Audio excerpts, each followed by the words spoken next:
Friends, welcome to Maurya एफ्ट classes.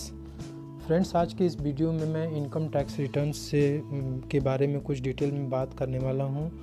Friends, recently अभी हम सभी जानते हैं कि इनकम टैक्स डिपार्टमेंट की तरफ से एक नई फीचर्स इंट्रोड्यूस की गई थी दिसंबर के महीने में, जिसमें ये बताया गया था कि जो उसका टैगलाइन था फ्रेंड्स वो ये था कि फाइल करो झट से एंड प्रोसेसिंग होगी पट से।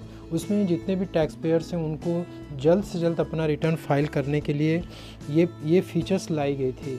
और बहुत सारे टैक्स पेयर्स ने अपने टैक्स रिटर्न को फाइल भी करी थी, आईटीआर को फाइल करी थी और उनका आईटीआर सक्सेसफुली प्रोसेस भी हुआ था और उन्हें इनकम टैक्स का रिफ़ंड भी टाइम पे मिल गया था, विद इन ए वीक मिल गया था।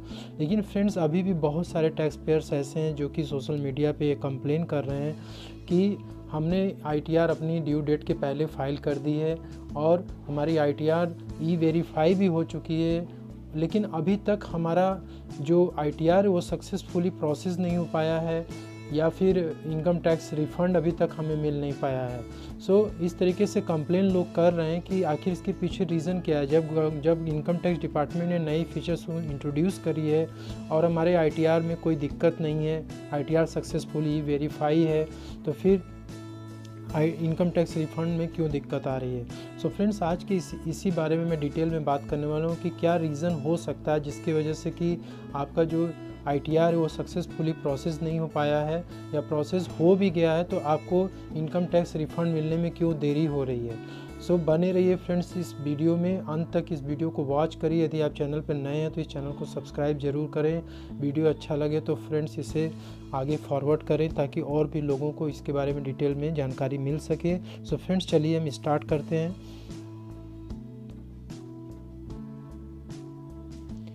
Many taxpayers are complaining on social media that they filed income tax return around 4 to 5 months ago but are yet to get refund।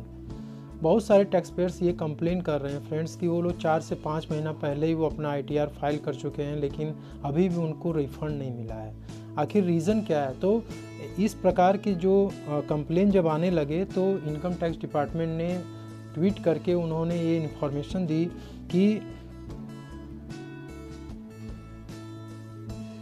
अभी तक यानी 1 अप्रैल 2020 से लेके 11 जनवरी 2021 तक फ्रेंड्स इनकम टैक्स डिपार्टमेंट का ये ट्वीट आया है कि 1,73,139 करोड़ रुपए इन्होंने इनकम टैक्स रिफंड के इशू कर चुके हैं, जो कि 1,57,00,000 टैक्स पेयर से रिलेटेड है। यानी कि 1,57,00,000 टैक्स पेयर्स जिन्होंने कि अपना आईटीआर वेरीफाई किया था और फाइल किया था और सक्सेसफुली उनका प्रोसेस हो गया था, ऐसे टैक्स पेयर्स को हम लोगों ने 1,73,000 करोड़ रुपए हमने इशू कर दिए उनके टैक्स रिफंड का, जिसमें से कि फ्रेंड्स 57,000 करोड़ रुपए 57,139 करोड़ रुपए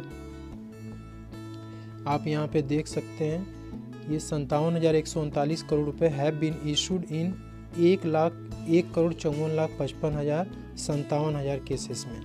1,54,55,577 केसेस में इन्होंने 57,000 करोड़ रुपए इशू कर रखे हैं इनकम टैक्स रिफंड के।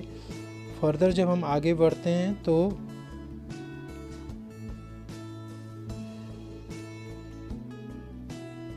इसमें आप देखिए 1,15,999 करोड़ इन्होंने इशू करी है 2,10,150 केसेस में, जो कि एक कॉर्पोरेट टैक्स रिफंड है। यानी कि ये जो ट्वीट आया ये 13 जनवरी को आया है। 13 जनवरी को इनकम टैक्स डिपार्टमेंट ने इस चीज़ को क्लियर कर दिया है कि हमने ड्यूरिंग द ईयर यानी 1 अप्रैल 2020 से लेकर के 11 जनवरी 2021 तक हमने 1,73,000 करोड़ रुपए हमने टैक्स के रिफ़ंड कर चुके हैं। उन्होंने अपनी क्लेरिफिकेशन दे दिए, लेकिन बहुत सारे टैक्स पेयर से कंप्लेन कर रहे हैं। अब मालूम नहीं कि उसमें से कितना सही है कितना गलत है फ्रेंड्स, लेकिन फिर भी मैं इस डाउट्स को आज इस वीडियो में क्लियर करूंगा कि ऐसे लोग जिनका कि आईटीआर फाइल हो चुका है, उन्होंने वेरीफाई भी कर दिया, लेकिन अभी तक उनको टैक्स का रिफ़ंड क्यों नहीं मिल पाया है। आगे बढ़ते हैं फ्रेंड्स कि उसके क्या रीज़न्स हो सकते हैं जिसकी वजह से कि उनका आईटीआर इनकम टैक्स रिफ़ंड उनका नहीं आ पाया है। However, if you haven't still received your refund, the following could be the reason। अभी तक यदि आपने अपना इनकम टैक्स रिफ़ंड आपको नहीं रिसीव कर पाए तो उसके पीछे क्या रीज़न हो सकते हैं। तो पहला जो रीज़न है फ्रेंड्स वो है रॉन्ग बैंक अकाउंट डिटेल्स। हो सकता है कि आपने इनकम टैक्स की वेबसाइट पे जो आपकी लॉगिन आईडी है, उस वेबसाइट पे जो आपने अपने बैंक अकाउंट की डिटेल वहाँ पे सबमिट करी है, जो आपका डिटेल वहाँ पे भेजा गया है वो डिटेल में कुछ गलती हो। यानी कि बैंक अकाउंट नंबर एक बार चेक कर लीजिए, अपना IFSC कोड चेक कर लीजिए, कहीं ऐसा तो नहीं कि कोई मिस्टेक उसमें हो जिसकी वजह से कि आपका ITR प्रोसेस होने में दिक्कत हो रहा है, या ITR प्रोसेस हो गया तो रिफ़ंड मिलने में आपको दिक्कत हो रही है। तो एक बार अपना बैंक अकाउंट नंबर और IFSC कोड आप चेक कर लीजिए। जैसे ही आप इस इंफॉर्मेशन को करेक्ट करेंगे फ्रेंड्स, आपको तुरंत इंटीमेशन मिलेगा इनकम टैक्स रिफ़ंड प्रोसेसिंग का, और आपको इनकम टैक्स रिफंड आपके बैंक अकाउंट में क्रेडिट हो जाएगा। बैंक अकाउंट की डिटेल आप जैसे इसमें देख सकते हैं कि बैंक अकाउंट की डिटेल आप ऑनलाइन करेक्ट कर सकते हैं। अपने इनकम टैक्स पोर्टल पे जाइए, जा करके वहाँ पे लॉगिन आईडी करिए, और जो बैंक वाला सेक्शन है उसमें प्रोफाइल में जा करके आप वहाँ पे अपने बैंक अकाउंट डिटेल को आप एक बार चेक कर लीजिए अपने पासबुक से, और उसे अपडेट कर दीजिए। और एक ज़रूरी बात ये friends, it is important that the bank account that you are providing is link to the permanent account number. यानी जो बैंक अकाउंट डिटेल आपने इनकम टैक्स पोर्टल पे अपनी प्रोवाइड कराई है, वो बैंक अकाउंट आपके पैन नंबर से लिंक्ड होना चाहिए। ऐसा कोई भी अकाउंट नंबर आप इनकम टैक्स के पोर्टल पे आप मत अपडेट करिए जो कि पैन से लिंक्ड ना हो, क्योंकि इन केस यदि आपका पैन नंबर बैंक अकाउंट से लिंक्ड नहीं है और यदि वो बैंक अकाउंट आपने इनकम टैक्स के पोर्टल पे यदि आपने अपडेट कराई है, तो उस केस में क्या होगा कि आपका IT रिफ़ंड जो है, जो टैक्स का रिफ़ंड है, वो आपको नहीं मिल पाएगा, क्योंकि वहाँ पे जो इन्फॉर्मेशन है बैंक के रिकॉर्ड में और जो इनकम टैक्स पोर्टल के रिकॉर्ड में है वो मिसमैच करेगा, तो आपका टैक्स रिफ़ंड नहीं मिल पाएगा आपको। So friends, wrong bank account details के कारण भी हो सकता है कि आपका टैक्स रिफ़ंड अभी तक आपको नहीं मिल पाया है। आगे बढ़ते हैं सेकेंड पॉइंट पे, not pre validated the bank account. Friends, मेरे चैनल पे जो एक वीडियो हमने अपलोड करी थी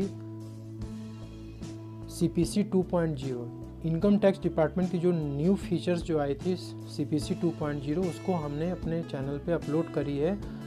फाइल करो झट से, प्रोसेसिंग होगी पट से, ऐसे ही उसका टैग लाइन है फ्रेंड्स ऊपर के टाइटल में। आप उस वीडियो को जाके ज़रूर वॉच करिएगा, उसमें आपको सारी डिटेल मिल जाएगी कि आपके इनकम टैक्स रिटर्न जो आपने फाइल किया है उसको प्रोसेसिंग कैसे वो पट से कैसे हो जाएगा, उसके क्या क्या क्राइटेरिया हैं। तो उसमें हमने कुछ क्राइटेरिया मेंशन करी है, जिसमें कि कुछ ऐसी चीज़ें थी कि जैसे आपका जो इनकम टैक्स कोई एरियर नहीं होना चाहिए, आपका अकाउंट नंबर प्री वैलिडेट होना चाहिए, और आपको जो कोई भी इनकम में मिसमैच नहीं होना चाहिए, यानी आपको फॉर्म 16 अपने एम्प्लॉयर से मिला है, या आपके कोई भी इंटरेस्ट इनकम है FD पे है या रिकरिंग डिपॉजिट पे है, यदि उस इनकम पे TDS कटा है, वो इनकम यदि आपके फॉर्म 26AS में रिफ्लेक्ट कर रहा है, और जो TDS आपके एम्प्लॉयर ने काटा है वो भी इनकम आपके 26AS में रिफ्लेक्ट कर रहा है, लेकिन जो आप अपने ITR में जो इनकम रिपोर्ट किए हैं उस इनकम वो इनकम आपका उस फॉर्म 26AS की इनकम से टैली नहीं कर रहा है। सो उस केस में भी आपका ITR प्रोसेस नहीं हो पाएगा और आपको ये सुविधा नहीं मिल पाएगी, आपका रिफ़ंड फंस जाएगा। और TDS का जो चालान था उसमें भी कुछ गड़बड़ी हमने उस वीडियो में नोटिस करी है, वो बताई हुई है, तो वो आप वीडियो उसको वॉच करिए और उसमें आपको सारी डिटेल्स मिल जाएगी।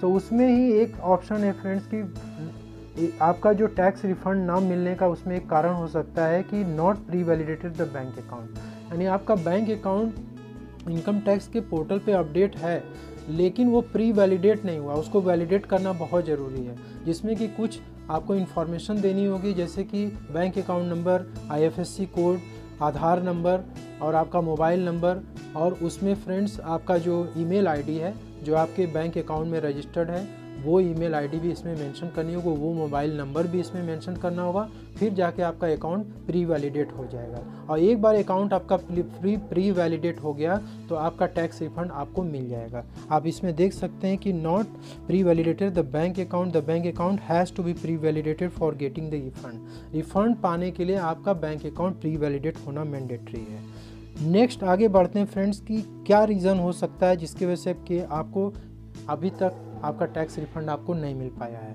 सो नॉट वेरीफाइड ITR, आपने इनकम टैक्स रिटर्न अपना फाइल तो कर दिया है लेकिन आपने अभी तक अपने ITR को वेरीफाई नहीं किया है। तो यदि आपका ITR ई वेरीफाई यदि नहीं होगा तो भी आपका टैक्स रिफंड फंस जाएगा, क्योंकि जब तक ITR वेरीफाई नहीं होगा तब तक आपका ITR प्रोसेस में जाएगा ही नहीं। CPC सेंटर पे आपका ITR जब प्रोसेस होकर सक्सेसफुली जाता है तो वहाँ से जो आपका इनकम टैक्स रिटर्न है वो ज्यूरिसडिक्शनल असेसिंग ऑफिसर के पास जाता है असेसमेंट के लिए और इसको देखने के लिए कि सही इन्फॉर्मेशन है कि नहीं है। उसके बाद आपका ITR सक्सेसफुली प्रोसेस होता है। इसलिए आप चेक कर लीजिए कि कहीं आपका ITR ई वेरीफाई हुआ है कि नहीं हुआ है। यदि नहीं हुआ तो आप उसको ई वेरीफाई करिए, उसके बाद आप कुछ दिन वेट करिए, आपका जो इनकम टैक्स रिटर्न है वो सक्सेसफुली प्रोसेस होगा और आपको जो भी टैक्स आपका है वो रिफ़ंड आपको मिल जाएगा। और यदि आप को रिफ़ंड नहीं आया है फ्रेंड्स, तो आप अपने इनकम टैक्स रिफ़ंड के स्टेटस को भी आप चेक कर सकते हैं। सो स्टेटस आप कहाँ पे जाके चेक करेंगे ये अब डिटेल में आपको भी बताता हूँ कि आप कहाँ से उस स्टेटस को चेक कर सकते हैं। तो पहले तो आप NSDL की वेबसाइट पे चले जाएंगे। NSDL की वेबसाइट पे जा कर के फ्रेंड्स वहाँ पे अपना पैन नंबर और अपना आधार नंबर और असेसमेंट ईयर, जिस असेसमेंट ईयर के लिए आप TDS का रिफ़ंड लेना चाहते हैं उस असेसमेंट ईयर को आपको डालना होगा। You can check the income tax refund status on NSDL, that is national securities depository limited website, as well as on the income tax department's e filing portal. आप दोनों वेबसाइट पे जा करके अपने इनकम टैक्स वेबसाइट पे भी जा करके पोर्टल पे जाके चेक कर सकते हैं अपना स्टेटस TDS का, और NSDL की वेबसाइट पे भी जाके चेक कर सकते हैं कि मेरे TDS अभी तक प्रोसेस हुआ है कि नहीं हुआ है। यदि नहीं हुआ है तो उसमें रीज़न आपको ज़रूर मेंशन करेगा किस रीज़न से नहीं हुआ है और उसको आप रेक्टिफाई करिए फ्रेंड्स, तब जाकर के आपको आपका ITR जो है सक्सेसफुली प्रोसेस होगा और आपको टैक्स रिफंड इशू हो जाएगा। बढ़ते हैं फ्रेंड्स आगे कि आप अपने अकाउंट को प्री वैलिडेट कैसे करेंगे, क्योंकि उस वीडियो मैंने बताया और डिटेल में आप देख सकते हैं और यहाँ भी मैंने एक स्क्रीनशॉट आपके सामने शेयर करी है कि आप कैसे अपने अकाउंट को प्री वैलिडेट कर सकते हैं। तो आप अपने इनकम टैक्स पोर्टल पे चले जाएंगे, अपना लॉगिन ID करेंगे, फिर आप माई प्रोफाइल सेटिंग में चले आएंगे। प्रोफाइल सेटिंग में आने के बाद फ्रेंड्स आप यहाँ पे देख सकते हैं pre validate your bank account, pre validate your bank account, यहाँ से जा करके अपना अकाउंट आप प्री वैलिडेट कर सकते हैं। इसके बाद फ्रेंड्स हम आगे बढ़ते हैं, तो इसमें इनकम टैक्स के पोर्टल पे आपको जाकर कैसे चेक करना है। तो जो ITR आपने फाइल करी है वो ITR आपका प्रोसेस भी हो चुका है, ठीक है, आपने फाइल कर दी अपनी ITR, ई वेरीफाई कर दी और ITR आपका प्रोसेस हो गया। तो अब आप यहाँ पे जा कर के अपना स्टेटस चेक कर सकते हैं। ये इनकम टैक्स के पोर्टल पे आप जा कर के यहाँ पे स्टेटस चेक कर सकते हैं। जैसे यहाँ पे देखिए फ्रेंड्स बहुत अच्छे से बताया हुआ है, ये देखिए फ्रेंड्स आप यहाँ पे देख सकते हैं कि एक व्यक्ति है, इनका ITR प्रोसेस हो चुका है और इनका ITR जो है प्रोसेस भी हो चुका है सक्सेसफुली प्रोसेस हो गया है। रिफ़ंड के लिए इनको एक जब इन्होंने चेक करा तो इनको रिफ़ंड में ये देखिए लिखा हुआ है कि इनका रिफ़ंड फेल हो गया। तो रिफ़ंड क्यों फेल हुआ है, तो रीज़न दिया गया no such address submit refund re issue under manual. तो यहाँ पे रीज़न आपको मिलेगा फ्रेंड, जब आप NSDL की वेबसाइट पे चेक करेंगे या इनकम टैक्स पोर्टल पे जाके चेक करेंगे तो आपको जो टैक्स रिफ़ंड अभी तक नहीं मिला है आपको, उसका रीज़न आपको ज़रूर बताया जाएगा। और जो पॉसिबल रीज़न हमने आपको बताया है वो हो सकता है कि आपका बैंक अकाउंट जो है उसमें कुछ मिसमैच हो, या फिर आपका बैंक अकाउंट प्री वैलिडेट नहीं हुआ हो, या फिर आपका जो नेक्स्ट हमने रीज़न बताया था कि